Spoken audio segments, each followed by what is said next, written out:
ഒരു കാമുകനാണോ, അല്ലെങ്കിൽ ഒരു സഹോദരനാണോ, അല്ലെങ്കിൽ ഒരു വാപ്പാണോ, ഒരു എന്താണെന്ന് എനിക്ക് അറിഞ്ഞൂടാ. അയാൾ എൻ്റെ ദൈവമാണോ എന്ന് എനിക്കും അറിയത്തില്ല. അത്രയും എന്നെയും എൻ്റെ കുഞ്ഞുങ്ങളെയും നോക്കി എനിക്ക് എങ്ങനെ പറയണമെന്ന് എനിക്കറിയത്തില്ല. അത്രയും സിറ്റുവേഷനിൽ നിന്ന് എന്നെ കൈപിടിച്ചു വന്ന ഒരു വലിയൊരു മനുഷ്യനാണ്. ഹായ് എവരിവൺ, അപ്പം പുതിയൊരു വീഡിയോയിലേക്ക് സ്വാഗതം. അപ്പം ഞാനിന്ന് വന്നിരിക്കുന്നത് നമ്മുടെ സജന താത്ത വീണ്ടും മെഴുകലുമായിട്ട് രംഗത്ത് വന്നിട്ടുണ്ട് കേട്ടോ. മെഴുകൽ എന്ന് പറഞ്ഞു കഴിഞ്ഞാൽ വീണ്ടെടുത്ത് കിടന്ന് ഉരുളുക എന്ന് കേട്ടിട്ടില്ല, അത് തന്നെ. അപ്പൊ കഴിഞ്ഞ ദിവസം മറുനാടൻ മലയാളി എന്ന് പറയുന്ന ഒരു ചാനലിൽ ഇന്റർവ്യൂ കൊടുത്തിട്ടുണ്ടായിരുന്നു. ആ ഇന്റർവ്യൂവിലാണ് ഈ പുള്ളിക്കാരിയുടെ മെഡിക്കൽ നാടകം നടക്കുന്നത്. 1 മണിക്കൂറും 47 മിനിറ്റ് നീണ്ടു നിൽക്കുന്ന ഒരു ഇന്റർവ്യൂ ആയിരുന്നു അത്. ഇത് കണ്ടു തീർക്കാൻ ഞാൻ പെട്ട പാട്, അതിനെക്കുറിച്ചൊന്നും പറയാതിരിക്കുന്നേ നല്ലത്. എന്തായാലും ഈ ഒരു ഇന്റർവ്യൂവിൽ ഒരുപാട് കാര്യങ്ങൾ സജന പറയുന്നുണ്ട്. അതിൽ പകുതിയും പുള്ളിക്കാരി മുമ്പ് പറഞ്ഞ ആ ഒരു അവിഹിതത്തിന്റെ, ഫിറോസ് ഖാന്റെ അവിഹിതത്തിന്റെ കാര്യങ്ങളും മറ്റുമാണ്. കുറച്ച് നാളുകൾക്ക് മുമ്പ് സ്വന്തം ചാനലിൽ പുള്ളിക്കാരി ഒരു 47 മിനിറ്റ് വീഡിയോ ഫിറോസ് ഖാനെതിരെ ചെയ്തിട്ടുണ്ടായിരുന്നു. അതിൽ പറഞ്ഞ കാര്യങ്ങളൊക്കെയാണ് പകുതി ഇതിനകത്ത് പറയുന്നത്. അപ്പൊ അതിനകത്ത് പറയുന്നത് എന്താന്ന് വെച്ച് കഴിഞ്ഞാല് 17 വയസ്സുള്ള ഒരു പെൺകുട്ടിയുമായിട്ട് റിലേഷൻഷിപ്പിന് ഈ ഫിറോസ് ഖാൻ പോയിട്ടുണ്ടായിരുന്നെന്നാണ്. അതുമായി ബന്ധപ്പെട്ട് ഫിറോസ് ഖാനും സജിനയുമായി സംസാരിക്കുന്ന ഒരു വോയിസ് റെക്കോർഡ് സജിന കേൾപ്പിക്കുന്നുണ്ട്. പിന്നെ റസൂൽ പൂക്കുട്ടിയും സജിനയും തമ്മിലുള്ള അവിഹിതത്തിന്റെ കുറച്ച് ന്യായീകരണം പറയുന്നുണ്ട്. അതൊക്കെയാണ് മുട്ടൻ കോമഡിയാണ്, അതിലേക്കൊക്കെ വരാം. അതുപോലെ തന്നെ ദിയാസന എന്ന് പറയുന്ന ഒരു ബിഗ് ബോസ് മത്സരാർത്ഥിയുണ്ട്. പുള്ളിക്കാരിനെ കുറിച്ച് കുറച്ച് ആരോപണങ്ങളൊക്കെ നടത്തിയിട്ടുണ്ട്. പിന്നെ പുള്ളിക്കാരി ഇടക്കിടക്ക് പറയുന്നുണ്ട് ഫിറോസ് ഖാനെ കുറിച്ച് ആ തെളിവുണ്ട്, ഈ തെളിവുണ്ടെന്നൊക്കെ. ആ നാളെ പുറത്തുവിടും അല്ലെങ്കിൽ മറ്റന്നാൾ പുറത്തുവിടും എന്നൊക്കെ പറയുന്നുണ്ട്. അല്ലാക്കറിയാം. അങ്ങനെ എന്തെങ്കിലും ഫിറോസ് ഖാനെതിരെ ഒരു തെളിവുണ്ടെങ്കിൽ അതെന്നെ പുള്ളിക്കാരി പുറത്തു വിട്ടേനെ. കാരണം കുറച്ച് ദിവസങ്ങൾക്ക് മുമ്പ് ഫിറോസ് ഖാൻ സജിനക്കെതിരെയുള്ള കുറെ തെളിവുകൾ പുറത്തു വിട്ടിട്ടുണ്ടായിരുന്നു. സജിനയും റസൂൽ പൂക്കുട്ടിയും സംസാരിക്കുന്ന വോയിസ് റെക്കോർഡ്, സജിന റസൂൽ പൂക്കുട്ടിയോട് 3 കോടി രൂപ ആവശ്യപ്പെടുന്ന ആ ഒരു റെക്കോർഡ്, അതിന് മുന്നേ റസൂൽ പൂക്കുട്ടിക്ക് മുന്നേ ഒരുപാട് അവിഹിതങ്ങളൊക്കെ സജിനയ്ക്ക് ഉണ്ടായിരുന്നു. അതിന്റെ തെളിവുകളും പുള്ളിക്കാരൻ നിരത്തുന്നുണ്ട്. അങ്ങനെ ഒരു സാഹചര്യത്തിൽ ഫിറോസ് ഖാനെതിരെ എന്തെങ്കിലും ഒരു തെളിവ് സജിനയുടെ കയ്യിലുണ്ടെങ്കിൽ എപ്പോഴേ പുറത്തു വിട്ടേനെ. എന്തായാലും നമുക്ക് സജിനയുടെ മെഡിക്കൽ നാടകം നമുക്കൊന്ന് കണ്ടുനോക്കാം. അതിനു മുമ്പ് ഫിറോസ് ഖാനുമായിട്ട് പിന്നെ നിൽക്കെ തന്നെ, ഭാര്യയായിട്ട് ഇരിക്കെ തന്നെ വേറൊരാളുമായിട്ട് ഒളിച്ചോടിയിട്ട് ഒരു സമ്മതപത്രമൊക്കെ ഫിറോസ് ഖാനെ വേണ്ടെന്നും പറഞ്ഞൊരു സമ്മതപത്രമൊക്കെ എഴുതി കൊടുക്കുന്ന ഒരു വീഡിയോ ഉണ്ട്. അത് ജസ്റ്റ് ഒന്ന് കണ്ടിട്ട് വാ നിങ്ങൾ.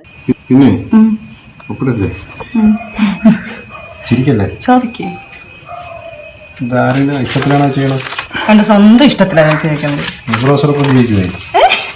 ഇത്രയും വ്യക്തമായിട്ട് ഞാൻ എഴുതിയിട്ട് ഫിറോസിനോട് ജീവിക്കാൻ വട്ടണ്ട. എന്റെ സ്വന്തം ഇഷ്ടത്തിൽ ഞാൻ ഇറങ്ങി വന്ന് സ്വന്തം ഇഷ്ടത്തിൽ എഴുതി.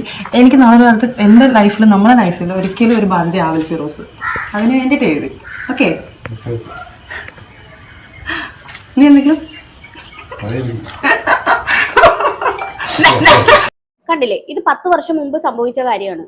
എന്നിട്ട് ഈ പുള്ളിക്കാരനെ വിട്ട് ഈ പ്രൊഡ്യൂസറുമായിട്ട് ഒളിച്ചോടി കഴിഞ്ഞാണ് ആ ഒരു ക്ലിപ്പ് നിങ്ങൾ കണ്ടത്, എഴുതി കൊടുക്കുന്നത്. അത് കഴിഞ്ഞിട്ട് വീണ്ടും ഫിറോസ് ഖാന്റെ അടുത്തേക്ക് തിരിച്ചു വന്നു കേട്ടോ. ഇതിനൊരു ന്യായീകരണം പുള്ളിക്കാരി മറുനാടൻ മലയാളിക്ക് കൊടുക്കുന്നുണ്ട്. അതൊന്ന് കേട്ടോ. ഇപ്പം കണ്ടൊരു വീഡിയോ അതിനകത്ത്, ഇപ്പം ഒരു വീഡിയോ, പഴയ ഒരു വീഡിയോ വന്നുകൊണ്ട്, പണ്ടത്തെ ഒരു വീഡിയോ, അതായത് 19-20 വയസ്സിൽ 21 വയസ്സിലുള്ളത് ആ ടൈമിൽ ഒരു വീഡിയോ വന്നിട്ടുണ്ട്. ഇപ്പം ഫിറോസ്, ഞാൻ ഒരാളുമായിട്ട് ഞാൻ ഇറങ്ങിപ്പോയി, എനിക്ക് വേണ്ട എന്നൊക്കെ പറഞ്ഞുകൊണ്ട് ഞാൻ എഴുതുന്ന ഒരു വീഡിയോ വന്നിട്ടുണ്ട്. അതുള്ളത് തന്നെയാണ്. കാരണം എനിക്ക് ഇയാളെ വേണ്ടാന്ന് വെച്ച് ഇയാൾ എൻ്റെ അടുത്ത് കാണിച്ച വേദന തിരിച്ച് ഞാൻ മനസ്സിലാക്കാത്ത അന്നത്തെ ഒരു പൊട്ടത്തരത്തിൽ ഞാൻ കാണിച്ച പൊട്ടത്തരമാണത്. കാരണം എനിക്ക് ഇയാളെ വേണ്ടാന്നുള്ളത്, ഇയാൾക്ക് എൻ്റെ അടുത്ത് കാണിക്കുന്ന വേദന ഇയാളെ ഇട്ടിട്ട് പോകുമ്പോൾ ഇയാൾക്ക് മനസ്സിലാകണം എന്ന് പറഞ്ഞ് ഞാൻ ഒരു ഒരു മത്സര ബുദ്ധിക്ക് ചെയ്തതാണല്ലേ, അല്ലാതെ സ്വന്തം ഇഷ്ടപ്രകാരമൊന്നും പോയതല്ല. ഒരു പണിഷ്മെന്റ് ആയിട്ട് പോയതാണ്, ഒളിച്ചോടിയതാണ്. എന്നാലും ഇതൊരു വല്ലാത്തരം പണിഷ്മെന്റ് ആയി പോയിട്ടോ. ഞങ്ങൾ വിശ്വസിച്ചു. ഇത് ആദ്യമായിട്ടാണ് ഇങ്ങനെ ഒരു പണിഷ്മെന്റ് കേൾക്കുന്നത്. സ്വന്തം ഭർത്താവിനോടുള്ള ദേഷ്യം തീർക്കാൻ വേണ്ടി മറ്റൊരുത്തന്റെ കൂടെ ഇറങ്ങിപ്പോകും. കാരണം സ്വന്തം ഭർത്താവ് വേറെ അവിഹിതത്തിന് പോയത് കൊണ്ട് പുള്ളിക്കാരി ആ വേദന അറിയിക്കാൻ വേണ്ടി വേറൊരുത്തന്റെ കൂടെ പോയി കൊള്ളാം. എന്നിട്ട് എനിക്ക് പിന്നെ ഈ ഒളിച്ചോടി പോയ ആളെ മതി, അല്ലാണ്ട് എനിക്ക് സ്വന്തം ഭർത്താവിനെ വേണ്ടെന്നും പറഞ്ഞ് മുദ്രപത്രത്തിൽ എഴുതി കൊടുക്കുക. ഇതൊക്കെയാണല്ലോ പണിഷ്മെന്റ്. നിങ്ങൾ എവിടെയെങ്കിലും കണ്ടിട്ടുണ്ടോ ഇതുപോലുള്ള ഒരു റിവഞ്ച്? അതാണ് നമ്മുടെ സജിന താത്തയുടെ പ്രത്യേകത. അതുവരെ ഞാൻ പറഞ്ഞിട്ടുണ്ട്. ഞാൻ എൻ്റെ വീട്ടുകാർ അവരുടെ കുഞ്ഞുമായെ വിളിച്ച് ഞാൻ പറഞ്ഞിട്ടുണ്ട്. കുഞ്ഞുമ്മ, ഞാനിങ്ങനെയാണ്. അവരുടെ അനിയൻ്റെ അടുത്ത് ഞാൻ കാര്യങ്ങൾ പറഞ്ഞു. ഫിർദോസ് എന്ന് പറഞ്ഞ അനിയൻ്റെ അടുത്ത് വിളിച്ച് ഞാൻ പറഞ്ഞു, എടാ ഇങ്ങനെ ഒരു കാര്യമാണ്, എനിക്ക് മടുത്തു. പക്ഷെ പണി ഞാൻ തിരിച്ചു കൊടുക്കും. എന്നെ വേദനിച്ചതിൻ്റെ വേദനിപ്പ് എന്താണെന്നുള്ളത് മനസ്സിലാക്കാൻ വേണ്ടി ഞാൻ അയാളുടെ ലൈഫിൽ നിന്ന് ഇറങ്ങി പോവുകയാണ്. എന്നിട്ട് ഞാനാണ് അയാളെ വിളിച്ചിട്ട് ഈ വീഡിയോ ഇട്ട് കൊടുക്കുന്നതും ഈ പറഞ്ഞ സാധനങ്ങളെല്ലാം ഇട്ട് ഇയാളെ ടോർച്ചർ ചെയ്യുമായിരുന്നു. സത്യം പറഞ്ഞാൽ നിൽക്കുകയാണെന്ന് പറഞ്ഞിട്ട് ഞാൻ മാരേജ് ചെയ്ത് എനിക്ക് വേണ്ട, നിങ്ങൾ ഇറങ്ങിപ്പോ. അപ്പൊ പറഞ്ഞു സച്ചിൻ, സത്യമായിരുന്നു ഒരാളുടെ കൂടെ പോയി. അല്ല, ഞാൻ പറഞ്ഞില്ല, അങ്ങനത്തെ ഒരു സിറ്റുവേഷനിൽ അവിടുത്തെ ഒരു മണ്ടത്തരം നമ്മൾ ലൈഫിൽ വേണ്ടാന്ന് വെച്ച് ഞാൻ പോയത് തന്നെയാണത്. വേണ്ടാന്ന് വെച്ച് ഞാൻ പോയത് തന്നെയാണ്. അത് ഞാൻ ഇല്ലാന്ന് ഒരിക്കലും ഇല്ലില്ല. അത് പോയി ഒരു മാസം തന്നെ പുള്ളിക്കാരൻ വിളിച്ച് കരച്ചിൽ വാക്ക് പറഞ്ഞപ്പം ഞാൻ ഇവന്റെ റിവെഞ്ച് മൈൻഡിൽ, അതായത് ഇവൻ എന്റെ അടുത്ത് കാണിച്ചതിന്റെ ഒരു ക്രൂക്കഡ് മൈൻഡിലാണ് ഞാൻ സജിനെ ഇങ്ങനെ ഇയാളെ ഉപേക്ഷിച്ചു മറ്റൊരാളെ കൂടെ ജീവിക്കാനല്ല, ഇതിനുള്ളൊരു പണിഷ്മെന്റ് പോലെ. അല്ല സജന, നിങ്ങൾ ഇങ്ങനെ ഒരു കഥ വന്ന് പറയുമ്പോഴത്തേക്ക് എല്ലാരും അങ്ങനെ വിശ്വസിക്കുമെന്ന് വിചാരിച്ചു. പറയുന്നതിനൊക്കെ ഒരു ലോജിക്ക് വേണ്ടേ? സ്വന്തം ഭർത്താവിന് പണിഷ്മെന്റ് കൊടുക്കാൻ വേണ്ടി ലോകത്ത് ആരെങ്കിലും ഒരു പെണ്ണ്, ഏതെങ്കിലും ഒരു പെണ്ണ് ഇങ്ങനെ ഒളിച്ചോടി പോകുമോ? ക്ഷമിച്ചോ അങ്ങനെ പോയത്? ആരാ? ഫിറോസ് കരഞ്ഞു വിളിച്ചിട്ട് എനിക്ക് നീ ഇല്ലാതെ പറ്റത്തില്ല സജന, നീ ഒരിക്കലും അങ്ങനെ നീ പോകരുത്, നമ്മളെ കുഞ്ഞുങ്ങളെ ഓർക്കണം. ഞാൻ പറഞ്ഞു ഈ കുഞ്ഞുങ്ങളൊന്നും നിങ്ങൾ ഓർത്തിട്ടില്ലായിരുന്നോ? അതിന്റെ കുറെ കട്ട് ചെയ്തുള്ള വോയിസ് റെക്കോർഡാണ് ഫിറോസ് ഇപ്പൊ ഇട്ടിരിക്കുന്നത്. കട്ട് ചെയ്തുള്ള ഫുൾ ധൈര്യം ഉണ്ടെങ്കിൽ ഫുൾ ഇടാൻ പറവൻ. അവൻ ഷൂട്ട് ചെയ്ത് കൊടുത്തതാണ്. അത് തന്നെ അവിടുന്ന് ഷൂട്ട് ചെയ്യുന്നത് ഞാൻ എനിക്ക് ഇവനെ വേണ്ട, എന്റെ സ്വന്തം ഇഷ്ടത്തിൽ ഇറങ്ങി വരുവാന്ന് പറഞ്ഞ സാധനം ക്രിയേറ്റ് ചെയ്ത സാധനം ഒരു വീഡിയോ ആണ് അവൻ ഇട്ടു. ഈ സാധനം നമ്മൾ അറിയുന്നുണ്ടോ? ഇവനെ വേദനിപ്പിക്കാൻ ഇവന് മനഃപൂർവ്വം ഇട്ടുകൊടുത്ത സാധനമാണത്. അല്ല, കാരണം വെച്ച് കഴിഞ്ഞാൽ നമ്മൾ പറയത്തില്ല ഏട്ടാ, എന്താ പറയാ, അതാ ഞാൻ പറഞ്ഞത്, നമ്മളുടെ പൊട്ട ബുദ്ധിയിൽ തോന്നുന്ന പൊട്ടത്തരം തോന്നിക്കുന്ന നമ്മളെ തന്നെ ഇല്ലാതാക്കിയിട്ട് നമ്മൾ പറയുന്നത് തരുന്ന വഴി തന്നെ തിരിച്ചു പണി കൊടുക്കാന്നുള്ള സാധനത്തിലാണ്. അങ്ങനെ ഒരു സിറ്റുവേഷൻ ഉണ്ടാണെങ്കിൽ നമുക്ക് വേറൊരാളുടെ കൂടെ പോകണം, ആ ആളുമായിട്ടൊരു റിലേഷൻ, ഒരു അഫയർ ഒക്കെ ഞാൻ പറഞ്ഞില്ലേ, ഒരു ഷോർട്ട് ഫിലിമിന്റെ കാര്യത്തിൽ പോയപ്പം ആക്ച്വലി നമ്മൾ ഈ പറയുന്ന കണക്ക് നമുക്ക് കുറെ ക്രൂരത നമ്മളടുത്ത് കാണിക്കുമ്പോൾ സ്വാഭാവികമായിട്ട് നമുക്ക് ഒരാളുടെ അറ്റാച്ച്മെന്റ്, അതെ, ആ അറ്റാച്ച്മെന്റിന്റെ കൂടെ ആളുടെ കൂടെ അങ്ങ് ഇറങ്ങിപ്പോയി. അതാണ് സംഭവിച്ചത്. ഇവിടെ റിവെഞ്ചും പണിഷ്മെന്റും ഒന്നും അല്ല അവിടെ നടന്നത്. ഇവള് സ്വന്തം ഇഷ്ടപ്രകാരം മറ്റൊരുത്തന്റെ കൂടെ ഇറങ്ങിപ്പോയതാണ്. ഇത് കുറച്ചുനാള് അവന്റെ കൂടെ ജീവിച്ചതിന് ശേഷം ഭർത്താവിന്റെ കൂടെ തന്നെ തിരിച്ചു വന്നു. എന്റെ ഭർത്താവിനെ പറ്റിക്കാൻ വേണ്ടി ചെയ്തതാണ്, അല്ലെങ്കിൽ പണിഷ്മെന്റ് ആയിട്ട് ചെയ്തതാണ്. അത് സ്വാഭാവികമാണ്. കാരണം ഇവിടുത്തെ ക്രൂരതയും ഇങ്ങനെയുള്ള കാര്യങ്ങളും വരുമ്പോൾ എന്റെ കൊച്ചു പ്രായമാണ്. അന്നത്തെ പ്രായത്തിൽ പൊട്ടത്തരത്തിൽ നമ്മൾ ചിലപ്പം ആരെങ്കിലും പഞ്ചാര വാക്ക് പറഞ്ഞാൽ നമ്മൾ അങ്ങനെ പഞ്ചാര വാക്കിൽ ഇത്ത വീണുപോയി. അത് സമ്മതിച്ചല്ലോ എന്തായാലും. അതിന് പിന്നാലെയാണ് ഇത്ത ഇറങ്ങിപ്പോയത്. സത്യാവസ്ഥ അതാണ്. പക്ക ഒളിച്ചോട്ടം, അത്രയും മതി. അല്ലാണ്ട് ഓവർ ഡെക്കറേഷൻ ഒന്നും വേണ്ട. അല്ലല്ല, മലപ്പുറം ഏരിയയിലായിരുന്നു. ഓ ശരി. അത് അങ്ങനെ ഒരു നിങ്ങൾ അങ്ങനെ പോയെങ്കിൽ വേറൊരു ഉടനെ തന്നെ തിരിച്ചു പോകുന്നു. ആ ടൈമിൽ തന്നെ ഫിറോസ് ഖാൻ ഇതെല്ലാം ഇട്ട് കൊടുത്തപ്പോ തന്നെ തിരിച്ചു പുള്ളിക്കാരൻ കരഞ്ഞു വിളിച്ചു. എനിക്ക് പുള്ളി തന്നെയാണല്ലോ അപ്പോഴും. ഈ കൂടെ വന്നയാളോ? അല്ല, അതൊക്കെ നമ്മൾ പ്ലാൻ. ഓക്കെ, അതെല്ലാം പ്രാങ്ക് ആയിരുന്നു. ഭർത്താവിനെ പറ്റിക്കാൻ വേണ്ടി ചെയ്തതായിരുന്നു. അത് പ്രാങ്ക് ആയിരുന്നു, വിശ്വസിച്ചു. എല്ലാരും വിശ്വസിച്ചല്ലോ അല്ലേ? ഇങ്ങനെ ഒരു സംഭവം ക്രിയേറ്റ് ചെയ്ത സാധനമാണ്. എന്നിട്ടും പുള്ളിക്കാരൻ ആക്ച്വലി എന്റെ ഒരു പ്രതികാരത്തിന് വേണ്ടി നിങ്ങൾ അഭിനയിച്ചു എന്നാണോ? അല്ലല്ല, ശരിക്കും പറഞ്ഞാൽ അത് കഴിഞ്ഞപ്പോഴത്തേക്ക് പുള്ളിക്കാരൻ എന്റെ അടുത്ത് ഭയങ്കരമായിട്ട് ആത്മാർത്ഥമായിട്ട് സ്നേഹം, പുള്ളിക്കാരൻ അങ്ങ് സീരിയസ് ആവുന്നുണ്ടായിരുന്നു. പുള്ളിക്കാരൻ സീരിയസ് ആണെങ്കിലും ഞാൻ വെറുതെ കളിപ്പിക്കാനായിരുന്നു കേട്ടോ. അല്ലാതെ എനിക്ക് പ്രത്യേകിച്ച് ഇറങ്ങി പോകാനുള്ള ഇമോഷൻസ് ഒന്നും ഇല്ല. മൂപ്പർക്ക് എന്നോടൊരു പ്രണയം ഉണ്ടായിരുന്നു. ആ പ്രണയം മുതലെടുത്ത് ഞാൻ എന്റെ ഭർത്താവിന് പണിഷ്മെന്റ് കൊടുക്കാനായിട്ട് ഞാൻ ഇറങ്ങിപ്പോയി. ഇതെല്ലാം ഞങ്ങൾ സ്ക്രിപ്റ്റ് ആയിട്ട് ചെയ്തതാണ്. എന്തോ നാടേ ഇതൊക്കെ പറയുന്നതിന് എന്തെങ്കിലും ഒരു ലോജിക്ക് വേണ്ടേ? ന്യായീകരിച്ചോ? വീണെടുത്ത് കിടന്ന് ഉരുളാൻ നിൽക്കരുത്. ഇത് അതിനും അപ്പുറമാണ്. ഇവരുടെയൊക്കെ വിചാരം നമ്മൾ എന്ത് പറഞ്ഞാലും അങ്ങ് വിശ്വസിക്കുന്നു. ആ ലെവലിൽ തട്ടി വിടുവാണ് ഒരു കഥ. ഭർത്താവിന് പണിഷ്മെന്റ് കൊടുക്കാൻ വേണ്ടിയാണ് ഇറങ്ങിപ്പോയത്. പക്ഷെ എന്റെ മനസ്സിൽ എനിക്ക് റിവെഞ്ച് ആയിരുന്നു പുള്ളിക്കാരൻ. നമ്മളെ ശരിക്കും പറഞ്ഞാൽ അതും വേണമെങ്കിൽ പറയാം. അയാളെ അങ്ങ് പറ്റിച്ചു. അതാണ് സംഭവം. കുറച്ചു നാൾ അയാളുടെ കൂടെ കഴിഞ്ഞപ്പോഴത്തേക്കും മനസ്സിലായി പിന്നെ എന്താണ്, ഫിറോസ് ഖാനാണ് ഏറ്റവും ബെറ്റർ എന്ന്. അതുകൊണ്ട് നേരെ ഫിറോസ് ഖാന്റെ അടുത്തേക്ക് തന്നെ തിരിച്ചു വന്നു. എനിക്ക് പുള്ളിയെടുത്തുള്ള പ്രതികാരം കിട്ടാൻ ഒരാളെ ഞാനത് ഒരാളെ ഉപയോഗിച്ചു തന്നെ വേണമെങ്കിൽ പറയാം. ഒന്നുമില്ല, അവര് അന്നേ വിട്ട കാര്യം. എന്ത് പറഞ്ഞാണ് കേസ് കൊടുക്കേണ്ടത് എന്ന് വെച്ച് കഴിഞ്ഞാൽ, വേറൊരു ഭർത്താവിന്റെ ഭാര്യ ഇറങ്ങി വന്നു. അത് കഴിഞ്ഞപ്പോഴത്തേക്കും അവർക്ക് മാനസാന്തരം വന്നിട്ട് വീണ്ടും ആ ഭർത്താവിന്റെ കൂടെ പോയെന്നും പറഞ്ഞ് കേസ് കൊടുക്കുമോ? ഇതിനകത്ത് കേസ് കൊടുക്കാനുള്ള വകുപ്പൊന്നും ഇല്ല. ഭർത്താവിനെ വിട്ടിട്ട് ഒരുത്തന്റെ കൂടെ ഇറങ്ങിപ്പോയി, എന്നിട്ട് ഭർത്താവ് ആ പുള്ളിനെ തേച്ചിട്ട് വീണ്ടും ഭർത്താവിന്റെ അടുത്തേക്ക് പോയി. ഇതാണ് അവിടെ സംഭവിച്ചിരിക്കുന്നത്. ഇതെല്ലാം കഴിഞ്ഞ് ഇനിയും സജ്ജന ഒരുപാട് കാര്യങ്ങൾ പറയുന്നുണ്ട്. ഫിറോസ് എപ്പോഴും വീട്ടിൽ കുത്തിരിപ്പാണ്, ഒരു പണിക്കും പോകത്തില്ലെന്ന്. ഞാനായിരുന്നു ആ സമയത്തൊക്കെ പണിക്ക് പോയിട്ട് കുടുംബം നോക്കിയിരുന്നത്. കുഞ്ഞുങ്ങൾക്ക് ചെലവിന് പോലും കൊടുത്തോണ്ടിരുന്നത് സജ്ജന ആയിരുന്നു. അതുകൂടാതെ മൂപ്പർക്ക് എപ്പോഴും എന്നെ സംശയരോഗമാണ്. അതുപോലെ തന്നെ ഇതിനകത്ത് പറയുന്നുണ്ട്, ബിഗ് ബോസിൽ പോയ സമയത്ത് മണിക്കുട്ടൻ ഒരു ആപ്പിൾ കടിച്ചിട്ട് കൊടുക്കുന്നുണ്ട്. അന്നേരം അത് സജിന കടിച്ചെന്നും പറഞ്ഞ് ഫിറോസ് ഖാൻ അവിടെ മുട്ടം വിഷയമായിരുന്നു. ലാസ്റ്റ് അത് പ്രാങ്ക് ആയിട്ട് വരുത്തി തീർത്തതാണ് എന്നൊക്കെ പറഞ്ഞൊരു കാര്യം പറയുന്നുണ്ട്. അങ്ങനെ പുള്ളിക്കാരി ഓരോ കാര്യങ്ങൾ ഇങ്ങനെ പറഞ്ഞു പോകുന്നതിന്റെ ഇടയ്ക്ക് ഇന്റർവ്യൂവർ ഒരു ചോദ്യം ചോദിക്കുന്നുണ്ട്. അതെന്താന്ന് വെച്ച് കഴിഞ്ഞാൽ, കുറച്ച് ദിവസങ്ങൾക്ക് മുമ്പ് ഫിറോസ് ഖാൻ സജിനയും റസൂൽ പൂക്കൂട്ടിയും തമ്മിലുള്ള വോയിസ് ചാറ്റും ആ കാര്യങ്ങളും എല്ലാം പുറത്തു വിടുന്നുണ്ടായിരുന്നു. ഈ സജിനയും റസൂൽ പൂക്കൂട്ടിയും തമ്മിൽ സംസാരിക്കുന്ന വോയിസ് ക്ലിപ്പ് ഫിറോസ് ഖാൻ എങ്ങനെ കിട്ടിയെന്ന് ചോദിക്കുന്നുണ്ട്. അതിനുള്ള സജിനയുടെ മറുപടി ഒന്ന് കേട്ടു. റസൂലുമായിട്ടുള്ള പൂക്കുട്ടിയായിട്ടുള്ള ആ ഒരു സംഭാഷണം, അത് നിങ്ങൾ തമ്മിൽ നടത്തിയ സംഭാഷണമാണല്ലോ. അതെങ്ങനെ ഇദ്ദേഹത്തിന്റെ കൈ ചെന്നത്? ചേട്ടാ, അതാണ് ഞാൻ പറഞ്ഞു വന്നത്. നമ്മളെ ബെസ്റ്റ് ഫ്രണ്ട്സ് എന്നൊക്കെ പറഞ്ഞുകൊണ്ട് നമ്മൾ കുറച്ചൊരു ആൾക്കാരെ നമ്മൾ ആത്മാർത്ഥമായിട്ട് ഉള്ളിലോടെ, ഒന്നാമത്തെ കാര്യം ഞാൻ ഇങ്ങനെ നല്ലത് ഏതാ ചീത്തയെന്ന് പറഞ്ഞുകൊണ്ട് എനിക്ക് തിരഞ്ഞെടുക്കാൻ എനിക്ക് അറിയത്തില്ല. അങ്ങനെ കുറെ അബദ്ധവശം ഞാൻ പോയി വീണിട്ടുണ്ട്, അബദ്ധത്തിൽ ഞാൻ പോയി വീണിട്ടുമുണ്ട്. കാരണം ഇങ്ങനെ കുറെ പൊട്ടത്തരത്തിൽ ഞാൻ പോയി വീണിട്ടുണ്ട്. ഈ എൻ്റെ ഒരു ബെസ്റ്റ് ഫ്രണ്ട്സ് ആയിരുന്നു ആൻ മേരിയ. ദിയാസന ബെസ്റ്റ് ഫ്രണ്ട് എന്നല്ല, ഒരു ഫ്രണ്ട് ആയിരുന്നു. പക്ഷെ ഞാൻ എന്നെ ഈ കാണുന്ന ഫ്രണ്ട്സിനോടെല്ലാം ഞങ്ങൾ ഭയങ്കരമായിട്ട് സംസാരിക്കും. എനിക്കൊരു ഏത് ഫ്രണ്ട് കിട്ടാലും ഞാൻ അവരുടെ എല്ലാ കാര്യങ്ങളും പറയും. ഓപ്പൺ ആയിട്ട് പറയുന്ന ഒരാളാണ് ഞാൻ, ഒന്നും മനസ്സിൽ വെച്ച് നിൽക്കത്തില്ല. അങ്ങനെ ആൻ മേരിക്ക് ഓൾമോസ്റ്റ് എല്ലാ കാര്യങ്ങളും ഞങ്ങളെ കാര്യങ്ങളെല്ലാം അറിയാം. ഞങ്ങൾ തമ്മിൽ ഇപ്പം ഒരു ലവേഴ്സ് ആവട്ടെ, ഒരു ഫാമിലി ആവട്ടെ, ഒരു ഹസ്ബൻഡ് ആൻഡ് വൈഫ് ആവട്ടെ, അല്ലെങ്കിൽ ഒരു ഫ്രണ്ട്സ് ആവട്ടെ, വഴക്കുണ്ടാകുമ്പോൾ നമുക്ക് അങ്ങോട്ടും ഇങ്ങോട്ടും പല ആർഗ്യുമെന്റ്സിനും വരും. അത് തികച്ചും പേഴ്സണൽ ആയിരിക്കും. ചിലപ്പം ചീത്ത വിളിക്കുമായിരിക്കും, ചിലപ്പോൾ അനാവശ്യങ്ങൾ പറയുമായിരിക്കും, അഗ്ലി സംസാരങ്ങൾ പോലും സംസാരിക്കേണ്ട സിറ്റുവേഷൻ. ഒന്ന് ആലോചിച്ച് നോക്കുക, അങ്ങനെ സംസാരിക്കുന്ന ഒരു കാര്യം, ഒരു സീക്രട്ട് ആയിട്ടുള്ള ഒരു കാര്യം മൂന്നാമത് ഒരാൾക്ക് അയച്ചു കൊടുക്കുന്നത് ചെറ്റത്തരമല്ലേ? ചെറ്റത്തരം ഒന്നല്ല, അതിന് മേലിൽ എന്തൊക്കെയോ ആണ് വിളിക്കേണ്ടത്. ഇത് ഇവിടെ സജിന ചെയ്തതും ഈ പരിപാടി തന്നെയാണ്. നിങ്ങൾ റസൂൽ പൂക്കുട്ടി തമ്മിൽ ഒന്നും രണ്ടും പറഞ്ഞ് വഴക്കായി, അത് സ്വാഭാവികം. അത് നിങ്ങൾ റെക്കോർഡ് ചെയ്ത് നേരെ പിന്നെ നിങ്ങളുടെ സുഹൃത്തായിട്ടുള്ള അല്ലെങ്കിൽ സുഹൃത്തുക്കളായിട്ടുള്ള ആൻ മരിയക്കും പിന്നെ ദിയാസനക്കും അയച്ചു കൊടുത്തു. അവരെന്ത് ചെയ്തു? അതെടുത്ത് ഫിറോസ് ഖാൻ അയച്ചു കൊടുത്തു. ഫിറോസ് ഖാൻ അതെടുത്ത് പുറത്തു വിട്ടു. അതാണ് ഇവിടെ സംഭവിച്ചത്. ഇതിന്റെ യഥാർത്ഥ കാരണക്കാരി എന്ന് പറയുന്നത് സജിന തന്നെയാണ്. മനുഷ്യന്മാരായ ലേശം ബുദ്ധിയും ബോധവും വേണം. ഒരു തുള്ളി ബോധം പോലും ഇല്ല നിങ്ങൾക്ക് ആ ഒരു വോയിസ് ക്ലിപ്പ് എടുത്ത് വല്ലവർക്കൊക്കെ അയച്ചു കൊടുക്കാൻ. ഇത്രയും പ്രായമായെന്നേ ഉള്ളൂ, പക്ഷെ മെച്യൂരിറ്റി എന്ന് പറയുന്നത് തൊട്ട് തീണ്ടിയിട്ടില്ല. എന്തായാലും ബാക്കിയും കൂടെ കേൾക്കാം. അങ്ങനത്തെ ഒരു സിറ്റുവേഷൻസിൽ ഞങ്ങളെ തികച്ചും പേഴ്സണൽ ആയിട്ടുള്ള ഒരു വോയിസ് റെക്കോർഡാണ് ഇപ്പം ആൾക്കാരിട്ട് ആഘോഷിച്ചുകൊണ്ടിരിക്കുന്നത്. അതെ, അതാ ഞാൻ പറഞ്ഞു വന്നത്. അത് ഞാൻ കൊടുത്തതല്ലാതെ നിങ്ങളുടെ ഫോണിൽ കയറി ആരെങ്കിലും ഹാക്ക് ചെയ്ത് ലീക്കാക്കിയതായിരിക്കും. എന്ത് പറയാൻ, വേറൊരുത്തനുമായിട്ട് ഒളിച്ചോടിയിട്ട് അത് ഭർത്താവിനെ പറ്റിക്കാൻ വേണ്ടി ചെയ്തതാണെന്ന് പറഞ്ഞ ആളാണ്. അല്ല, ഞാൻ എൻ്റെ ഒരു ഫ്രണ്ട് ഇപ്പം ആൻ മേരിയ എന്ന് പറഞ്ഞ പുള്ളിക്കാരിക്കും ദിയ എന്ന് പറഞ്ഞ സ്ഥലത്തും ഞങ്ങളുടെ പ്രശ്നങ്ങൾ നിൽക്കുമ്പോൾ ഞങ്ങളും ഇക്കായി ഞാനുമായിട്ടുള്ള പ്രശ്നങ്ങൾ വരുമ്പം സോൾവ് ചെയ്യാൻ ഇവരൊക്കെ ആയിരുന്നു ഇടയ്ക്ക് നിൽക്കുന്നത്. ചെറിയ കുഞ്ഞു പ്രശ്നങ്ങൾ വരുമ്പോൾ ഫ്രണ്ട്സുകൾ അങ്ങോട്ടും ഇങ്ങോട്ടും ഇടപെടുക. അല്ലല്ല, റസൂലിക്കായിട്ടുള്ള പ്രശ്നത്തിലും ഞങ്ങൾ ചെറിയ അങ്ങോട്ടും ഇങ്ങോട്ടും പ്രശ്നങ്ങൾ അഫെയർ അല്ല ഏട്ടാ. എനിക്ക് ഇപ്പോഴും ഞാനത് പറഞ്ഞ എനിക്ക് അറിഞ്ഞൂടാ പുള്ളി എനിക്ക് ആരാണെന്ന് ചോദിച്ചാൽ എനിക്കത് അതിനൊരു ഇതില്ല. കാരണം വെച്ച് കഴിഞ്ഞാൽ എന്നെ ഒരു വീഴ്ചയിൽ എന്നെ കൈ പിടിച്ച് കയറ്റിക്കൊണ്ട് വന്നു. റസൂൽ പൂക്കുട്ടി ആരാന്ന് ചോദിച്ചാൽ അതെനിക്ക് അറിയില്ല, എനിക്കതിന് പറയാൻ വാക്കുകളില്ല എന്നൊക്കെയാണ് പറയുന്നത് പുള്ളിക്കാരി. എന്റെ കൺകണ്ട ദൈവമാണ് റസൂൽക്ക, ഭർത്താവാണ് റസൂൽക്ക, കാമുകനാണ് റസൂൽക്ക, എന്റെ എല്ലാമാണ് റസൂൽക്ക. എനിക്ക് ഒരു വീഴ്ച വന്ന സമയത്ത് എന്റെ കൈ പിടിച്ച് കയറ്റിയ ആളാണ് റസൂൽക്ക.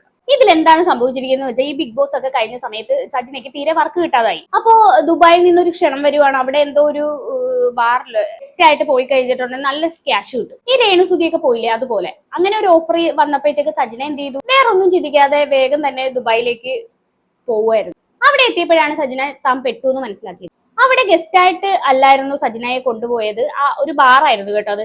ആ ബാറിൽ കള്ളു കുടിക്കാൻ വരുന്നവർക്ക് ഒരു കാഴ്ച വസ്തുവായിട്ട് നിർത്താനായിരുന്നു കൊണ്ടുപോയത്. അവർക്ക് കിടപ്പറ പങ്കിടാൻ വേണ്ടി വില പേശാൻ വേണ്ടിയിട്ടായിരുന്നു. അവിടെ വെച്ച് തന്നെ രക്ഷപ്പെടുത്തി കൊണ്ടുവന്ന ആളാണ് റസൂൽ ഖാൻ എന്നൊക്കെയാണ് പുള്ളിക്കാരി പറയുന്നത്. എന്തായാലും അതിനെ കുറിച്ച് പറയുന്നുണ്ടോ എന്ന് കേട്ടോക്കാം.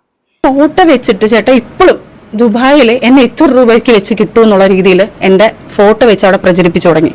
ഇവള് ബിസിനസ് ചെയ്യുവാണ്, എന്നെ കൊണ്ടുവച്ചിട്ട് ഇവളാണ് ബിസിനസ് ചെയ്യുന്നത്, എത്ര രൂപയ്ക്ക് എന്നെ കിട്ടും എന്ന് പറഞ്ഞുകൊണ്ട് ബിഗ് ബോസ് താരമായതുകൊണ്ട് എന്നെ കിട്ടും എന്നുള്ള രീതി. ഇത് ഞാൻ അറിയുന്നത് പോലും ഇല്ല, പൊട്ടി. ഞാൻ ശരിക്കും പറഞ്ഞാൽ എനിക്ക് അറിഞ്ഞൂടാ. നമ്മൾ ഷോപ്പ് വിസിറ്റിംഗ് എന്ന് പറയുമ്പോൾ നമ്മൾ ഗൾഫിലൊക്കെ പോകുമ്പോൾ ഇതാണ് എനിക്ക് അറിഞ്ഞൂടാ. പോയി അവിടെ ഇരിക്കുക, വരിക, ഒന്നുമില്ല, നമ്മൾ നല്ല ഡ്രസ്സിൽ തന്നെ പോയിരിക്കുന്നത്. നമ്മൾ അവിടെ പോയിട്ട് ഒന്നും ചെയ്യണ്ട, അവിടെ പോയി ഇരുന്നാൽ മതി.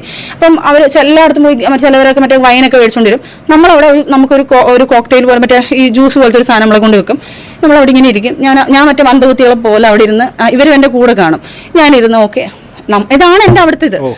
അത് കഴിഞ്ഞപ്പോൾ കുറേ കഴിഞ്ഞപ്പോൾ എൻ്റെ പേരിങ്ങനെ അതാവെന്ന് പറഞ്ഞപ്പോഴത്തേക്ക് ഈ പുള്ളിക്കാരിയെ വിളിച്ച് എൻ്റെ കുറച്ച് ഫ്രണ്ട്സുകൾ, അവിടുത്തെ കുറച്ച് ഫ്രണ്ട്സുകൾ പറഞ്ഞു ഈ കൊച്ചിനെ ഇവിടുന്ന് കൊണ്ടുപോയിക്കോ, അവളൊരു പൊട്ടിപ്പെണ്ണ, ഇനി നെക്സ്റ്റ് ചിലപ്പോൾ ഇവളെ കൈവിട്ട് പോകും.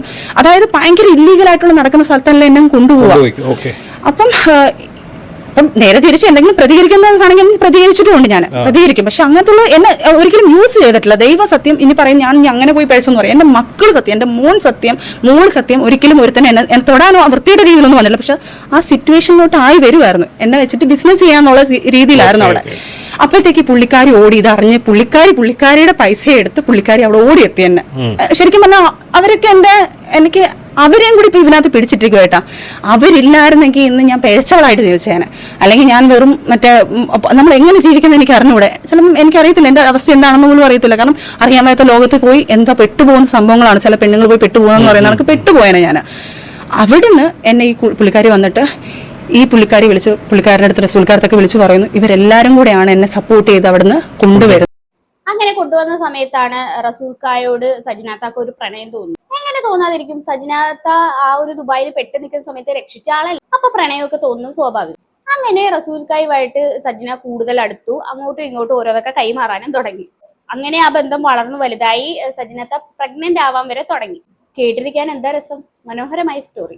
ചേട്ടൻ എന്നെ വിളിച്ച് നല്ല പ്രൊട്ടക്ഷനും നല്ലൊരു കെയറിങ്, അതായത് നമ്മൾ പോയ ഒരു വൃത്തികെട്ട കുഴിയിൽ നിന്ന് എന്നെ രക്ഷപ്പെടുത്തിക്കൊണ്ട് വന്ന ഒരു വ്യക്തിയാണ്. കാരണം അതിനുവേണ്ടി പൈസ ചെലവാക്കി ഒരു കുഴിയിൽ നിന്ന് തന്നെ വേണം പറയാം, അത്രയും വലിയൊരു കുഴിയിൽ നിന്ന് എന്നെ രക്ഷപ്പെടുത്തിക്കൊണ്ട് വന്നത്. പിന്നെ എന്റെ മെന്റൽ സപ്പോർട്ടിംഗ് ആയിട്ടൊക്കെ ഇവർ ഭയങ്കര ഹെൽപ്പ് ചെയ്തിട്ടുണ്ട്. പിന്നെ നല്ല തിക് ഫ്രണ്ട്സ് ആയി ഞങ്ങൾ.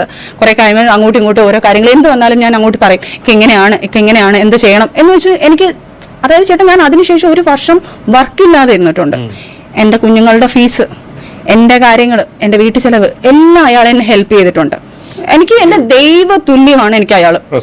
കാരണം പുള്ളിക്കാരൻ എനിക്ക് ചെയ്തിട്ടുള്ള ഹെൽപ്പ്, കാരണം ഒരു പടുക്കുഴിയിൽ പോയി വീഴാൻ പോയ ഒരു കുട്ടിയെ പിടിച്ചുയർത്തി എണ്ണിച്ചിട്ട് വന്നതിന്റെ ശിക്ഷയാണ് ഇപ്പം വന്നത് പുള്ളിക്കാരന്. അതെ, ഇത് വല്ലാത്തൊരു ശിക്ഷയായി പോയി. എന്തായാലും ഇതിന് മാത്രം എന്ത് തെറ്റാണ് റസൂൽക്ക ചെയ്തത്? ദുബായിൽ പെട്ട് കിടക്കുന്ന ഒരു പെണ്ണിനെ രക്ഷപ്പെടുത്തി കൊണ്ടുവന്ന ഒരു തെറ്റാണ് റസൂൽക്ക ചെയ്തത്. വീട്ടു ചെലവും കൊടുത്തു, അവളുടെ മക്കളുടെ പിന്നെ സംരക്ഷണവും കാര്യങ്ങളും ഒക്കെ കൊടുത്തു, ഗർഭവും ഉണ്ടാക്കി കൊടുത്തു. ഇതിലെന്താണ് തെറ്റ്? നിങ്ങൾ തന്നെ പറ, വെറുതെ തോന്നിയ ദിവസം പറയാൻ നിൽക്കല്ലേ. നമുക്ക് എന്തായാലും മനസ്സിലാവും സജിനാത്തയുടെ ഇമോഷൻ എന്താണെന്ന്. അങ്ങനെ ഞങ്ങളുടെ ഫ്രണ്ട്ഷിപ്പ് നല്ലൊരു ബോണ്ടിങ് ആയി, നല്ലൊരു തിക് ഫ്രണ്ട്സ് ആയി, അങ്ങോട്ടും ഇങ്ങോട്ടും നമ്മളെല്ലാം സംസാരിക്കാനായി. ഇപ്പോഴും ആ ബന്ധത്തിന് എന്ത് വിലയാണെന്ന് എനിക്ക് അറിഞ്ഞുകൂടാ. എനിക്ക് എന്റെ ആരാന്ന് ചോദിച്ചാൽ എനിക്ക് ഇപ്പോഴും പുള്ളി എന്താണെന്ന് എനിക്ക് മെൻഷൻ ചെയ്യാൻ പറ്റുന്നില്ല. ഒരു കാമുകനാണോ, അല്ലെങ്കിൽ ഒരു സഹോദരനാണോ, അല്ലെങ്കിൽ ഒരു വാപ്പാണോ, ഒരു എന്താണെന്ന് എനിക്ക് അറിഞ്ഞുകൂടാ. അയാള് എന്റെ ദൈവമാണോ എന്ന് എനിക്കും അറിയത്തില്ല. അത്രയും എന്നെയും എന്റെ കുഞ്ഞുങ്ങളെയും നോക്കി എനിക്ക് എങ്ങനെ പറയണമെന്ന് എനിക്കറിയത്തില്ല. അത്രയും സിറ്റുവേഷനിൽ നിന്ന് എന്നെ കൈപിടിച്ചു വന്ന ഒരു വലിയൊരു മനുഷ്യനാണ്. പിന്നെ കരയിപ്പിക്കല്ലേ ഇത്ത, അല്ലെങ്കിലേ മനുഷ്യന്റെ മനസ്സ് പൊട്ടിയിരിക്കും. ഇങ്ങനെ ഇമോഷണൽ സ്റ്റോറി എടുത്തിട്ട് ഇങ്ങനെ കരയിപ്പിക്കല്ലേ, വയ്യ കരയാൻ. അതുകൊണ്ടാണ് സംഭവമൊക്കെ ശരി തന്നെ. നിങ്ങൾക്ക് വേണ്ട ഹെൽപ്പൊക്കെ പുള്ളിക്കാരൻ ചെയ്തു തന്നിട്ടുണ്ട് എന്ന് കരുതി പുള്ളിക്കാരന് ഭാര്യയും മക്കളും ഒക്കെ ഇല്ലേ, ഒരു കുടുംബം ഇല്ലേ പുള്ളിക്ക്? അതുപോലും ചിന്തിക്കാതെയല്ലേ നിങ്ങൾ പുള്ളിക്കാരനുമായിട്ട് അവിഹിതത്തിന് പോയി. അതിനൊരു ന്യായീകരണവും നിരത്തിയിട്ട് കാര്യമില്ല. നിങ്ങൾ ഒന്നും വേണ്ട, നിങ്ങൾ നാഴികയ്ക്ക് 40 വട്ടം പറയുന്ന ഒരു കാര്യം ഉണ്ടല്ലേ, എന്റെ മക്കള്, എന്റെ കുഞ്ഞുങ്ങള്, എന്റെ മക്കള്, എന്റെ കുഞ്ഞുങ്ങളെ. എവിടെ പോയാലും എന്ത് ഇന്റർവ്യൂ എടുത്താലും നിങ്ങൾ മക്കളെ പറ്റി ഭയങ്കര സംസാരമായിരിക്കും. ഫിറോസ് ഖാനെ കുറിച്ച് എന്തെങ്കിലും സംസാരിക്കുന്ന സമയത്തും നിങ്ങൾ ഫിറോസ് ഖാനെതിരെ നിങ്ങൾ എടുത്തിടുന്ന ആയുധം എന്ന് പറയുന്ന ഈ മക്കളും കുഞ്ഞും ഒക്കെ തന്നെയാണ്.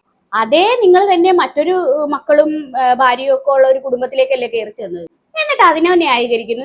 നിങ്ങൾ ചെയ്യുന്ന പരിപാടി ശരിയാണോ എന്ന് നിങ്ങൾ തന്നെ ആലോചിച്ച് നോക്കും. എന്തായാലും ഈ കരച്ചിൽ നാടകത്തിന് ശേഷം മറ്റു ചില കാര്യങ്ങളും സജിനാത്ത പറയുന്നുണ്ട്. അപ്പോ ഞാൻ നേരത്തെ പറഞ്ഞല്ലോ, ഈ സജിന ഫിറോസും റസൂൽ പൂക്കുട്ടിയും തമ്മിൽ സംസാരിക്കുന്ന വോയിസ് ക്ലിപ്പ് ചോർത്തി കൊടുത്തത്, ഫിറോസ് ഖാന് ചോർത്തി കൊടുത്തത് ദിയാസനയോ മറ്റേ മരിയയോ അവരെങ്ങാണ്ടാണെന്ന് പറഞ്ഞല്ലോ. മിക്കവാറും ദിയാസന ആകാനാണ് ചാൻസ് എന്ന് തോന്നുന്നു. അങ്ങനെ ദിയാസന പിന്നെ നമ്മുടെ ഫിറോസ് ഖാന് ഇത് ചോർത്തി കൊടുക്കാനുള്ള കാരണവും പറയുന്നുണ്ട്. വളരെ ഗുരുതരമായിട്ടുള്ള ആരോപണങ്ങളാണ് ഇവിടെ ദിയാസനക്കെതിരെ പിന്നെ പുള്ളിക്കാരി വന്ന് പറയുന്നത്. നമുക്ക് എന്തായാലും സജിന എന്താണ് പറയുന്നതെന്ന് കേട്ടു. ദിയാസനയാണെങ്കിലും ദിയാസനയ്ക്ക് നമ്മൾ ഈ എന്റെ വോയിസ് റെക്കോർഡ്, ഇപ്പം എനിക്ക് ചേട്ടനൊരു വോയിസ് റെക്കോർഡ് ഇട്ട് അത് ഞാൻ മറ്റൊരാൾക്ക് ഇട്ട് കൊടുക്കണമെങ്കിൽ ചേട്ടൻ്റെ അടുത്ത് എന്തെങ്കിലും എനിക്ക് റിവെഞ്ച് മൈൻഡ് ഉണ്ടായിരിക്കും. ഉണ്ടാവാതെ എന്തായാലും ഒരിക്കലും ഇവിടെ എന്ന് പറഞ്ഞു കഴിഞ്ഞാൽ ദിയാസന എന്ന് പറഞ്ഞ വ്യക്തി എന്റെ വീട്ടിൽ വന്നിട്ട് കുറച്ച് ഫ്രണ്ട്സ് എല്ലാം ആയിട്ട് വന്നിട്ട് ബിഗ് ബോസ് കുറച്ച് ടീമുകളായിട്ട് വന്നിട്ട് നമുക്ക് എല്ലാവർക്കും കൂടാടി എന്നൊക്കെ പറഞ്ഞുകൊണ്ട് എല്ലാവരും കൂടെ വന്നിരിക്കാന്ന് പറഞ്ഞു. എന്റെ വീട്ടിൽ വന്നു. കാരണം എന്റെ അറ്റ്മോസ്ഫിയർ ഭയങ്കര രസമാണ്. ഞങ്ങൾ എല്ലാവരും കൂടെ ട്രിവാൻഡ്രത്ത് ഒരു വീട് എടുത്തിട്ടുണ്ടായിരുന്നു. ഞാൻ ശാസ്ത്രമംഗലത്ത് ഒരു വീട് എടുത്തിട്ടുണ്ടായിരുന്നു. വർക്കിന്റെ ഒരു ആവശ്യത്തിന്, കാരണം ഷൂട്ടിന് പോകണം വരണം. അതുപോലെ തന്നെ എനിക്ക് അവിടെ ഒരു ബൊട്ടിക്ക് തുടങ്ങാനുള്ള സംഭവങ്ങളുണ്ടായിരുന്നു. അതിനുവേണ്ടി എടുത്തിട്ട് അവിടെ നല്ല അറ്റ്മോസ്ഫിയർ ഒക്കെ. അപ്പൊ നമ്മൾ ഇവരൊക്കെ വന്നപ്പോഴത്തേക്ക് ബിഗ് ബോസ് ടീം വന്നപ്പോഴത്തേക്ക് ദിയാറിനോട് ഇവരെ നമുക്ക് എല്ലാവരും കൂടെ കറങ്ങാൻ പോകാന്നെല്ലാം പറഞ്ഞു. ഞങ്ങൾ എല്ലാവരും കൂടെ പോയി പുറത്തൊക്കെ ഫുഡൊക്കെ കഴിച്ചു. തിരിച്ച് വന്നപ്പോൾ എൻ്റെ അടുത്ത് പറഞ്ഞു നമുക്ക് സജിനയുടെ വീട്ടിൽ പോയി ഇരിക്കാന്ന് പറഞ്ഞു. അപ്പം ശരി എന്ന് പറഞ്ഞു. സ്വാഭാവികമായിട്ട് ആ വന്നിരിക്കുന്ന നല്ല രസമാണെന്നൊക്കെ 4-5 പേരുണ്ടായിരുന്നു. എല്ലാവരും അറിയാവുന്നവരാണ് ബിഗ് ബോസിലുള്ള. അതിനകത്ത് ഒരാള് മാത്രം ദിയയുടെ ഒരു കൂടെ നടക്കുന്ന ഒരു പയ്യൻ, അതും പറയേണ്ട അവരൊന്നും ഞാൻ പിടിച്ചിടുന്നില്ല അതിനകത്ത്. ബാക്കിയെല്ലാം ബിഗ് ബോസിലൊരു ടീമായിരുന്നു. വന്നു ഇവരെല്ലാവരും നമ്മൾ ഇന്ന് സംസാരിച്ചുകൊണ്ടിരിക്കുമ്പം എ സി റൂം എവിടെയാന്ന് പറഞ്ഞാൽ നമ്മൾ എ സി റൂമിലോട്ട് കയറുന്നു. ദിയാസന ഒരു കവർ എടുക്കുന്നു, പൊടിക്കുന്നു, കുറേ സാധനങ്ങൾ ചെയ്യുന്നു. അപ്പൊ തന്നെ ഞാനങ്ങ് ഡെസ്പായി. സത്യം പറഞ്ഞാൽ ഞാൻ എന്റെയും ആയിരുന്നു എടുത്ത് ചെയ്തുകൊണ്ടിരിക്കുന്നത്. ഇത് റീസെന്റ് ഒരു 5 മാസം പോലും 4 മാസം പോലും ആയിട്ടില്ല. ഇതപ്പം റീസെന്റ് നടന്നതാ. ഈ പ്രശ്നങ്ങൾക്കൊക്കെ മുന്നെയാണ്. എടുത്തിട്ട് പൊടിച്ചിട്ട് പുള്ളിക്കാരി എടുത്തിട്ട് ചെയ്യാൻ പോകുന്നു. അപ്പൊ തന്നെ എന്റെ മുഖമൊക്കെ അങ്ങ് മാറി. മുഖമൊക്കെ മാറിയപ്പോൾ എന്റെ അടുത്ത് ഇവർ ചോദിക്കുന്നുണ്ട്. സജിനയുടെ കുട്ടികളൊക്കെ വീട്ടിലില്ലേ? ഇല്ല. ആ സമയത്ത് ഞാൻ എന്റെ ഷൂട്ടിന് വേണ്ടി മാത്രം എടുത്തിട്ടുള്ള സാധനമാണ്. ഇല്ല, ഞാൻ ആ സമയത്ത് ഒറ്റയ്ക്കേ ഉള്ളൂ. ഷൂട്ടിന് പോകുമ്പോൾ ഞാൻ അവിടെ നിൽക്കും. തിരിച്ച് ഞാൻ ഷൂട്ട് കഴിയുമ്പോൾ ഞാൻ നേരെ അങ്ങ് പോകും. കാരണം ഹോട്ടൽ റൂമിന്, കാരണം എനിക്ക് ഇവർ പൈസ തരുന്നുണ്ട് ഹോട്ടൽ റൂമിന് പകരം എനിക്ക് റൂമിന്. പിന്നെ ഇവിടെ എടുത്തിട്ടിരിക്കുന്നത് എന്റെ ഒരു ബൊട്ടിക്കിന് വേണ്ടി സ്റ്റാർട്ട് ചെയ്യാന്നുള്ള രീതിയിൽ ഞാൻ എടുത്തിട്ടിരിക്കുന്നത്.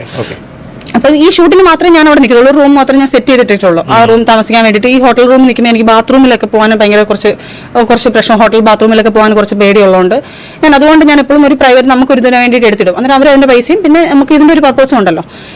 അങ്ങനെ ഈ സാധനം വന്നിട്ട് ചേട്ടാ അവിടെ വന്ന് എൻ്റെ അടുത്ത് വന്ന് പുള്ളിക്കാരി ഈ സാധനങ്ങൾ ചെയ്യുക. എനിക്ക് എന്ത് ചെയ്യണമെന്ന് എനിക്കറിയത്തില്ല. ഇറങ്ങി പോകുന്നു പറയാനും പറ്റുന്നില്ല. എനിക്കറിയില്ല. നോ പറയേണ്ട സ്ഥാനത്ത് നമ്മൾ നോ പറയണമെന്ന് പറയുന്നത് സത്യമാണ്. ഞാൻ വല്ലാത്ത ഘട്ടത്തിൽ നിൽക്കും. അപ്പൊ ഇവരെന്റെ അടുത്ത് ചോദിക്കുന്നുണ്ട്, എന്താ സജിന എന്താ മുഖമൊക്കെ മാറുന്നത്? ഞാൻ പറഞ്ഞില്ല, ചെറിയൊരു പ്രശ്നം നടക്കുക. അപ്പൊ ഞാൻ നിക്കായിട്ട് കുറച്ച് പ്രശ്നങ്ങൾ നടക്കുകയെന്നാണ് ഞാൻ പറഞ്ഞത്. അദ്ദേഹത്തിനോട് പോലും ഞാൻ പറഞ്ഞിട്ടില്ല, ആർക്കും ഞാൻ പറഞ്ഞിട്ടില്ല കാര്യങ്ങൾ. എനിക്ക് പേടിയാണ്. കാരണം വലിയൊരു സാധനം കൊണ്ടുവന്ന് എന്റെ അടുത്ത് ചോദ്യം ചെയ്ത് കഴിഞ്ഞാൽ ഞാൻ എന്ത് ചെയ്യും? അങ്ങനെ ലാസ്റ്റ് ഞാൻ ഫോൺ വിളിക്കുന്നതിന്റെ പേരും പറഞ്ഞ് വെളിയിൽ ഇറങ്ങും. ഇവരെങ്ങനെയെങ്കിലും എനിക്ക് പറഞ്ഞു വിട്ടേ പറ്റത്തുള്ളൂ. അപ്പോൾ ഉടനെ ദിയാൻ അടുത്ത് എന്ന് പറയുന്നതാ, സജിന അവരുമായിട്ട് പ്രശ്നങ്ങളൊക്കെ നടന്നിട്ട് നീ രണ്ടെന്ന് കുറച്ച് നിങ്ങൾ എടുത്ത് തിന്ന് അങ്ങനെ എന്ത് ചെയ്യാനെന്ന് പറഞ്ഞു. ഞാൻ പറഞ്ഞു, ദിയ നീ എന്തോ പറഞ്ഞു. ഇപ്പം ഒരു വൈൻ കുടിക്കുന്നവണോ ഒരു ബീർ കുടിക്കുന്നവണോ അല്ല ഇത് ഭയങ്കര സാധനം. എന്നെ ദയവ് ചെയ്ത് നിർബന്ധിക്കരുത് പ്ലീസ് ദിയ എന്ന് പറഞ്ഞിട്ട് ഞാൻ ഫോൺ എടുത്തോണ്ട് ചെവി വെച്ചോണ്ട് ഞാനങ്ങ് ഇറങ്ങി. കുറെ കഴിഞ്ഞപ്പോൾ ഇവർക്ക് മനസ്സിലായി. ഇവർ പിന്നെ ടെറസിന്റെ മേളിൽ കയറി. അവിടെയും ഞാനൊരു പെട്ടെന്ന് ഞാൻ കുറെ കഴിഞ്ഞിട്ടാണ് ഞാൻ അവിടെ കയറി പോകുന്നതും. എനിക്കത് ഒട്ടും ഓക്കെ ആവുന്നില്ല എന്ന് ഇവർക്ക് മനസ്സിലായി തുടങ്ങി. അപ്പോൾ പയ്യെ അങ്ങ് കുറച്ച് കഴിഞ്ഞപ്പോൾ ഇവരെല്ലാവരും അങ്ങ് പോയി കഴിഞ്ഞ് കുറച്ച് നാളെ എൻ്റെ അടുത്ത് ഞാൻ അങ്ങോട്ട് വിളിക്കാനും പോയിട്ടില്ല. കാരണം എനിക്കതൊരു പേടി സ്വപ്നം പോലെയായിരുന്നു. കാരണം ഇനി എന്തെങ്കിലും വന്നാൽ എന്റെ തലയിലോട്ടാവത്തില്ലേ. വീണ്ടും വന്നോ? അല്ല, അതിനുശേഷം പുള്ളിക്കാരിക്ക് എന്റെ അടുത്ത് റിവെഞ്ച് വരാൻ കാരണം ഇതാണ്. എന്റെ അടുത്ത് അതിനുശേഷം പുള്ളിക്കാരെ എന്നെ വിളിച്ചിട്ട് പറഞ്ഞു, സജിന ഞങ്ങൾ അങ്ങോട്ട് ഒരു ദിവസം വരാൻ വേണ്ടി നിൽക്കുക. ഞങ്ങൾ കുറച്ച് പേരുണ്ട്, ഞങ്ങൾ കുറച്ച് ഫ്രണ്ട്സ് എല്ലാം കൂടെ അങ്ങോട്ട് വരാം. ഞാൻ പറഞ്ഞു, ദിയ ഈ വീട്ടിൽ അങ്ങനെയുള്ള കാര്യങ്ങൾ നടക്കത്തില്ല. എന്റെ കുഞ്ഞുങ്ങളെയും കൊണ്ട് ഞാൻ ഇങ്ങോട്ട് വരാൻ നിൽക്കുക. അത് ശരി. അപ്പൊ അങ്ങനെ പറഞ്ഞ സാഹചര്യത്തില് ദിയാസന ആ വോയിസ് റെക്കോർഡൊക്കെ എടുത്ത് ഫിറോസ് ഖാൻ അയച്ചു കൊടുത്തു എന്നാണ് ഇവിടെ സജിന പറയുന്നത്. ഈ പറയുന്നതിൽ എത്രത്തോളം സത്യം ഉണ്ടെന്നൊന്നും അറിയത്തില്ല. ഈ പറഞ്ഞത് സത്യമാണെന്നുണ്ടെങ്കിൽ അതിന് ദിയാസന എന്തായാലും മറുപടി പറയാം. കാരണം ഗുരുതരമായിട്ടുള്ള ആരോപണമാണ് ദിയാസനക്കെതിരെ സജിന ഉന്നയിച്ചത്. ഒരാളുടെ ഫ്ലാറ്റിൽ ചെന്നിട്ട് മാരകമായിട്ടുള്ള ഇങ്ങനെയുള്ള വസ്തുക്കളൊക്കെ ഉപയോഗിക്കുക എന്ന് പറഞ്ഞാൽ പിടിച്ചകത്തിടുന്ന കേസൊക്കെയാണ് ഇതൊക്കെ. പക്ഷെ ദിയാസനയും കൂട്ടരും ഇങ്ങനെയുള്ള ഒരു കാര്യം നിങ്ങളുടെ ഫ്ലാറ്റിൽ വന്ന് ചെയ്തിട്ടുണ്ടെങ്കിൽ എന്തുകൊണ്ട് നിങ്ങൾ ആ ഒരു ഫൂട്ടേജോ അല്ലെങ്കിൽ വീഡിയോയോ എന്തെങ്കിലും ഒരു തെളിവ് നിങ്ങൾ എടുത്തു വെച്ചില്ല? ചിലപ്പോൾ നിങ്ങൾക്ക് ആ സമയത്ത് അങ്ങനെ എടുക്കാൻ തോന്നിയിട്ടില്ലായിരിക്കാം. പക്ഷെ അങ്ങനെ എടുത്തു വെച്ചിട്ടുണ്ടായിരുന്നെങ്കിൽ അതൊരു തെളിവായിട്ട് മാറിയേനെ. എന്തായാലും സജിന പറയുന്നത് കള്ളമാണോ സത്യമാണോ എന്നുള്ള കാര്യം ദിയാസന തന്നെ വന്ന് പറയട്ടെ. പക്ഷെ ദിയാസന കഴിഞ്ഞ ദിവസം ഒരു ക്ലിപ്പ് ഇട്ടിട്ടുണ്ടായിരുന്നു. അതെന്താന്ന് വെച്ച് കഴിഞ്ഞാൽ ഈ പിന്നെ സജിനക്കെതിരെ പോലീസ് സ്റ്റേഷനിൽ കൊണ്ടുപോയി കേസ് കൊടുത്തിട്ടുണ്ട്. കാരണം എന്താന്ന് വെച്ചാൽ ഇങ്ങനെയുള്ള ആരോപണം ഉന്നയിച്ചതിന് ഇതൊക്കെ കള്ളമാണെന്നാണ് ദിയാസന വന്ന് പറഞ്ഞത്. ഈ തുടക്കത്തിൽ നമ്മൾ പറഞ്ഞിട്ടുണ്ടായിരുന്നല്ലോ 17 വയസ്സുള്ള ഒരു പെൺകുട്ടിയുമായിട്ട് ഫിറോസ് ഖാൻ റിലേഷൻഷിപ്പിലുണ്ടെന്ന്. അതിനെക്കുറിച്ച് സജിന എന്താണ് പറയുന്നതെന്ന് വെച്ചാൽ, അങ്ങനെ ഈ പിന്നെ 17 വയസ്സുള്ള പെണ്ണ് പിന്നെ ഫിറോസ് ഖാനുമായിട്ട് ഉള്ള ആ ഒരു കാര്യങ്ങളെല്ലാം സജിനയോട് പറഞ്ഞെന്നാണ് പറയുന്നത്. അങ്ങനെ ഈ പെണ്ണും സജിനയും കൂടി നേരെ പോലീസ് സ്റ്റേഷനിൽ ചെന്ന് പരാതി കൊടുത്തെന്നാണ് പറയുന്നത്. അതിനുശേഷമാണ് വന്ന് ഈ പിന്നെ സജിന ഫിറോസ് ഖാനെതിരെ ഒരു 45 മിനിറ്റ് വീഡിയോ ചെയ്തതെന്നും പറയുന്നുണ്ട്. അതിനുശേഷം ഫിറോസ് ഖാൻ സജിനെ വിളിക്കുന്ന ഒരു വോയിസ് ക്ലിപ്പ് എന്തായാലും സജിന കേൾപ്പിക്കുന്നുണ്ട്. ഹലോ,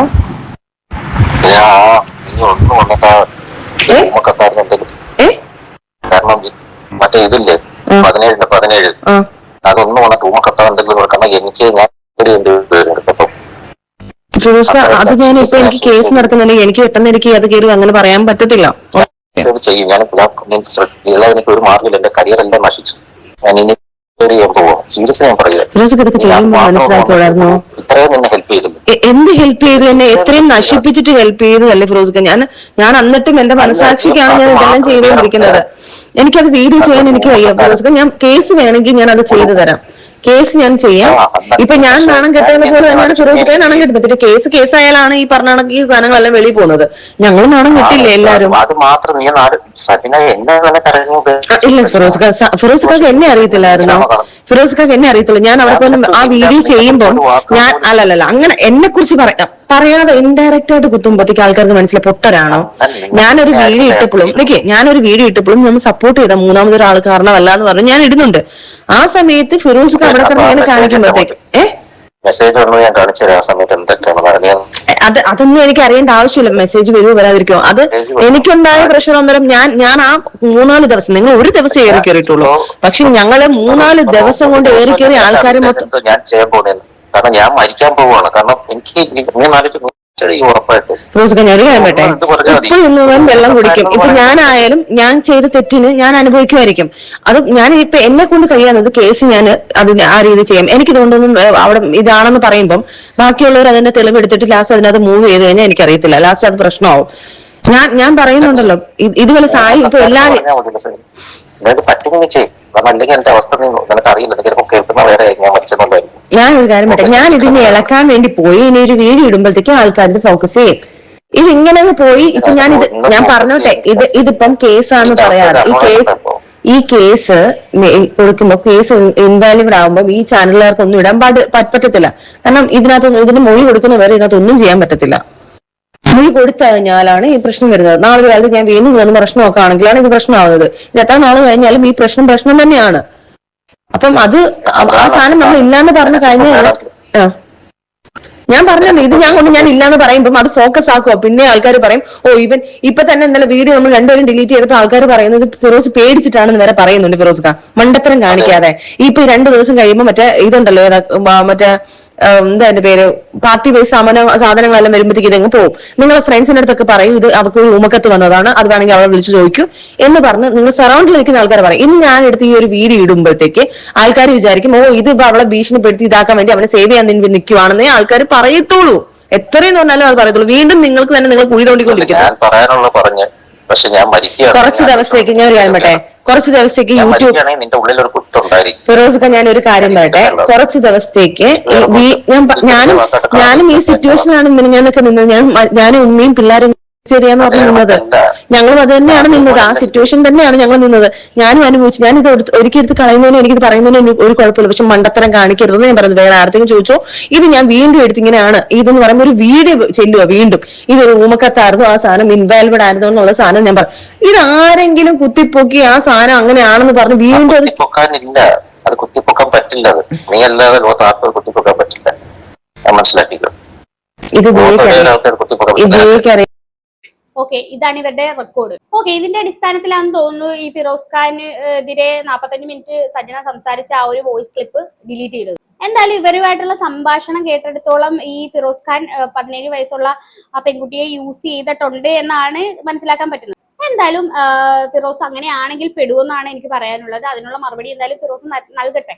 എന്തായാലും പ്രായപൂർത്തിയാകാത്ത ഈ പെൺകുട്ടി പിന്നെ ഫിറോസ് ഖാനെതിരെയുള്ള കേസ് പിൻവലിച്ചു കേട്ടോ. പക്ഷേ സജനത്തെ വെറുതെ വിടാൻ പോകുന്നില്ലെന്നാണ് സജനയുടെ നിലപാട്. ഈ കേസ് എങ്ങനെയെങ്കിലും കുത്തിപ്പൊക്കി ഫിറോസ് ഖാനെ ജയിലിലാക്കുമെന്ന് പറഞ്ഞ് നടക്കുവാണ് സജനയിട്ട്. എന്തായാലും ഇത്രയൊക്കെ എനിക്ക് പറയാനുള്ളൂ. കൂടുതലൊന്നും ഞാൻ പറയുന്നില്ല. ഇത് കേട്ടിട്ട് നിങ്ങൾക്ക് എന്താണ് തോന്നിയെന്ന് വെച്ചാൽ താഴെ കമന്റ് ബോക്സിൽ കമന്റ് ചെയ്യുക. അടുത്തൊരു വീഡിയോ കാണാം. അതുവരെ ബൈ ബൈ.